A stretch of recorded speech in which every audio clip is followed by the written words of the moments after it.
मित्रों, पृथ्वी पर किन 5 लोगों के प्राण हरने के लिए स्वयं यमराज आते हैं? राधे राधे दोस्तों, आप सभी का आज के इस ज्ञान से परिपूर्ण प्रसंग में स्वागत है। प्रिय मित्रों, गरुड़ पुराण में ऐसा वर्णन मिलता है कि कुछ विशिष्ट कर्म ऐसे होते हैं जिन्हें करने वालों के प्राण लेने के लिए स्वयं यमराज धरती पर उतरते हैं। ऐसे लोगों को मृत्यु से पहले ही यमराज के प्रत्यक्ष दर्शन प्राप्त हो जाते हैं। इसी रहस्य से जुड़ी एक दिव्य और अत्यंत प्राचीन कथा गरुड़ पुराण में वर्णित है, जिसे आज हम आपको सुनाने जा रहे हैं। यह केवल कथा ही नहीं, बल्कि आत्मा को जागृत करने वाला एक अमूल्य जीवन दर्शन है। इस कथा के माध्यम से स्वयं मृत्यु के देवता यमराज ने मनुष्यों के हित के लिए ऐसे गूढ़ उपदेश दिए हैं जिन्हें सुनने मात्र से ही मनुष्य के जीवन का उद्धार हो जाएगा। मित्रों, कथा प्रारंभ करने से पहले आपसे निवेदन है कि इस कथा को एकाग्रचित होकर पूरा सुनें, क्योंकि इसके प्रत्येक शब्द में गूढ़ रहस्य और गहन शिक्षाएं छिपी हैं, जिन्हें सुनने मात्र से ही आपके अंतर्मन में परिवर्तन की प्रक्रिया का आरंभ हो सकता है। तो चलिए, आपका ज्यादा समय नष्ट न करते हुए आरंभ करते हैं आज की यह पावन कथा, जो यमलोक से लेकर स्वर्गलोक तक की दिव्य यात्रा को उद्घाटित करती है। मित्रों, एक दिन स्वर्गलोक की दिव्य आभा से प्रकाशित देवराज इंद्र की सभा के निकट गरुड़ देव आकाश मार्ग में विचरण कर रहे थे।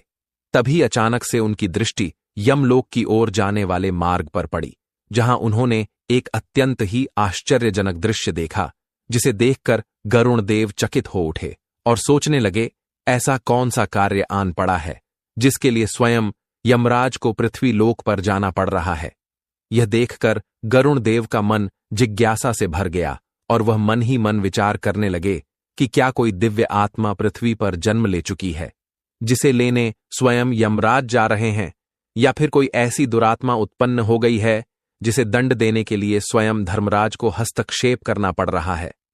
यह सोचकर गरुड़ देव व्याकुल हो उठे और अपनी इस जिज्ञासा को दूर करने के लिए यमराज के समीप जा पहुंचे। यमराज के समीप पहुंचकर पक्षीराज गरुड़ प्रणाम करते हुए बोले, हे धर्मराज, हे दंडधारक, आज आप स्वयं इस गति से पृथ्वी की ओर जा रहे हैं। यह दृश्य अत्यंत अद्भुत है। कृपया बताइए, ऐसा कौन सा महत्वपूर्ण कार्य आ गया जिसे पूर्ण करने के लिए आपको यमलोक का सिंहासन छोड़कर पृथ्वीलोक पर जाना पड़ रहा है। गरुड़ देव की यह बात सुनकर यमराज ने अपने वाहन पौंड्रक को रोका और गरुड़ देव की ओर आदरपूर्वक देखते हुए कहा, हे पक्षीराज, आप तो स्वयं नारायण भक्त हैं और भगवान विष्णु के प्रिय वाहन हैं। आप तो तीनों लोकों की गति और गूढ़ रहस्यों को जानते हैं। इसके बाद भी यदि आप मेरे मुख से इस अद्भुत रहस्य को सुनना चाहते हैं तो ठीक है, मैं इस रहस्य को आपके समक्ष प्रकट करने का प्रयास करता हूं। हे पक्षीराज, आज मैं पृथ्वी लोक पर ऐसे 5 मनुष्यों के प्राण लेने जा रहा हूं, जिनके कर्म इतने विलक्षण हैं कि उनके पास मेरा स्वयं उपस्थित होना आवश्यक है, चाहे वे पापी हों या पुण्यात्मा। यह मेरा अपना नियम है कि जो भी मनुष्य जीवन में यह 5 कार्य करता है, उसे यमलोक लाने के लिए मैं स्वयं जाता हूं। यमराज के मुख से यह सुनकर पक्षीराज गरुड़ की उत्सुकता बढ़ गई और वह बोले, हे सूर्यतनय, प्राणियों के प्राण लेने के लिए तो यमदूत जाते हैं, फिर ऐसी कौन सी विशेषता है कि आपको स्वयं पृथ्वीलोक पर जाना पड़ रहा है? क्या वे 5 मनुष्य किसी महान पुण्य के भागी हैं, या फिर उन्होंने कोई घोर पाप किया है? गरुड़ देव के इस प्रश्न का उत्तर देते हुए यमराज ने कहा, हे पक्षीराज, यदि मनुष्य जीवन में यह 5 कार्य करता है तो मुझे स्वयं उसके प्राण लेने के लिए पृथ्वी लोक पर जाना पड़ता है। यदि आप इस गूढ़ रहस्य को जानना चाहते हैं तो आपको मेरे साथ चलना होगा। मैं उन मनुष्यों के दर्शन तुम्हें करा दूंगा और उनके कर्मों का लेखा जोखा भी बताऊंगा।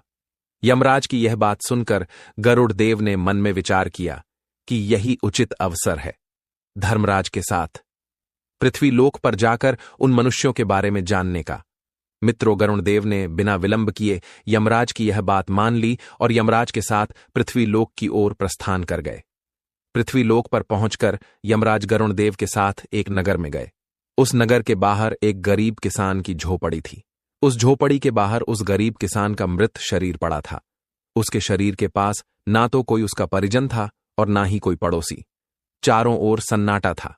उस किसान के मृत शरीर को देखकर गरुण देव का हृदय द्रवित हो उठा और उन्होंने यमराज से पूछा, हे सूर्य तनय, यह कौन है?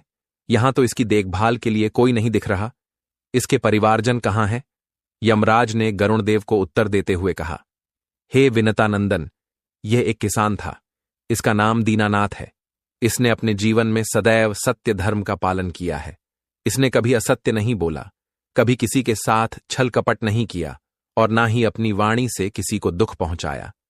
इसके इस स्वभाव के कारण इसके अपने ही सगे लोगों ने इसका तिरस्कार कर दिया, क्योंकि यह धर्म के मार्ग पर चलते हुए सत्य वचन बोलता था।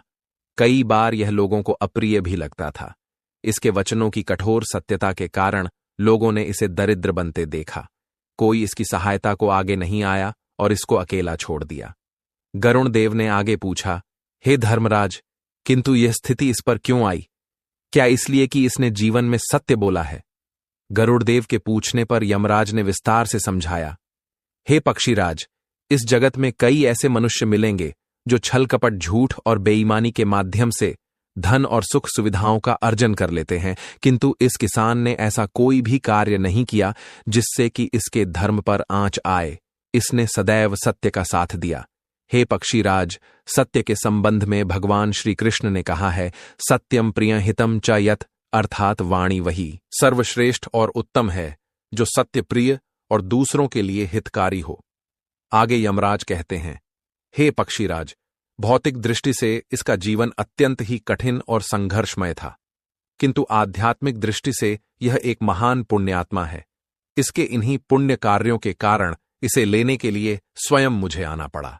यह मेरा नियम है कि जो मनुष्य जीवन भर सत्य का पालन करता है और किसी को कष्ट पहुंचाए बिना धर्म के मार्ग पर अटल रहता है, उसे ले जाने के लिए मैं स्वयं आता हूं, चाहे वह व्यक्ति धन संपदा से वंचित ही क्यों न रहा हो। इतना कहकर यमराज ने उस किसान दीनानाथ की आत्मा को मृत शरीर से निकाल लिया। जैसे ही आत्मा बाहर निकली, उसके मुख पर एक अद्भुत तेज था। किसान दीनानाथ की आत्मा ने यमराज और गरुणदेव को प्रणाम किया। उसके बाद यमराज ने आत्मा को सांत्वना दी और दिव्य लोक की ओर भेज दिया।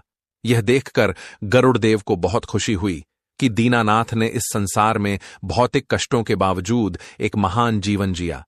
गरुड़देव यह दृश्य देखकर सत्य का महत्व समझ गए और उन्होंने सोचा, इस संसार में सत्य का पालन करना आसान नहीं है, किंतु जो ऐसा कर लेता है वह सच में महान पुण्य अर्जित करता है। तत्पश्चात यमराज और गरुड़देव आकाश मार्ग से आगे बढ़ चले। कुछ दूर चलने के बाद गरुड़देव ने यमराज से पूछा, हे धर्मराज, अगला स्थान कहाँ है और अब हम किसके प्राण लेने के लिए जा रहे हैं? यमराज ने उत्तर देते हुए कहा, हे पक्षीराज, अब हम आनंदपुरी नामक नगर की ओर चल रहे हैं। वहां एक यशवंत नामक मनुष्य की मृत्यु हुई है। वह एक ऐसा मनुष्य था जिसने संपूर्ण जीवन गुरु देवो भव, ज्ञानम देवो भव, सेवा देवो भव मात्र, पितृदेवो भव के सिद्धांतों का पालन किया। उसने अपने माता पिता और गुरुजन की बहुत सेवा की, जिसके कारण उसने जीवन में अनंत पुण्य अर्जित किया है। इसलिए उसके प्राण लेने के लिए मुझे स्वयं जाना पड़ रहा है। गरुड़देव ने कहा, हे धर्मराज, यह मेरे लिए अत्यंत ही सौभाग्य की बात है कि आज मुझे आपके साथ ऐसे पुण्य आत्माओं का दर्शन करने का अवसर मिल रहा है। थोड़ी ही देर में यमराज और गरुड़देव आनंदपुरी नगर में जा पहुंचे। वहां एक छोटे से घर के बाहर यशवंत का मृत शरीर रखा हुआ था। उसके पास कुछ लोग दुखी मुद्रा में खड़े थे और उसके वृद्ध माता पिता अपने जवान बेटे के जाने का शोक मना रहे थे और जोर जोर से करुण स्वर में विलाप कर रहे थे। मित्रों, उस मृत शरीर को देखकर गरुड़देव ने यमराज से कहा, हे धर्मराज, यह युवक तो अभी किशोर दिखाई देता है। इसने ऐसा कौन सा कर्म किया था जिसके कारण इस युवक को अपने वृद्ध माता पिता से पहले अपने प्राणों को त्यागना पड़ा? गरुड़देव के पूछने पर यमराज ने बहुत ही शांत स्वर में कहा, हे पक्षीराज, इस युवक ने जीवन भर अपने माता पिता और गुरुजनों की सेवा की। जब यह अपनी युवावस्था में आया तो इसने अपने बारे में ना सोचकर अपने माता पिता की सुख सुविधा का ध्यान रखा और उन्हें अधिक महत्व दिया। इसने अपने दुखों को भूलकर अपने माता पिता की सेवा की, उनकी सभी इच्छाओं को पूरा किया, जिसके कारण यह महान पुण्य का भोगी बना। आगे यमराज कहते हैं, हे गरुड़देव, महाभारत के अनुशासन पर्व में स्वर्णिम अक्षरों में लिखा गया है कि माता पिता गुरुर्यश्च पुण्यम धर्मम च शाश्वतम तेषां सेवा सदा कार्यया मोक्ष मार्ग प्रदायिनी, अर्थात माता पिता और गुरु ये शाश्वत धर्म और पुण्य के प्रदाता हैं। इनकी सेवा करने से मनुष्य के लिए मोक्ष का मार्ग प्रस्थ होता है। गरुणदेव ने कहा, हे सूर्यतनय, यह सत्य है। भगवान विष्णु ने भी अनेक अवसरों पर माता पिता और गुरुजनों की सेवा को सबसे बड़ा धर्म बताया है। इस युवक ने पिता की आज्ञा का अनुपालन किया, माता के प्रति समर्पण भाव रखा और गुरुजनों की निश्चल भाव से सेवा की तो निश्चय ही इसके पुण्य फल अद्वितीय होंगे। फिर यमराज कहते हैं, हे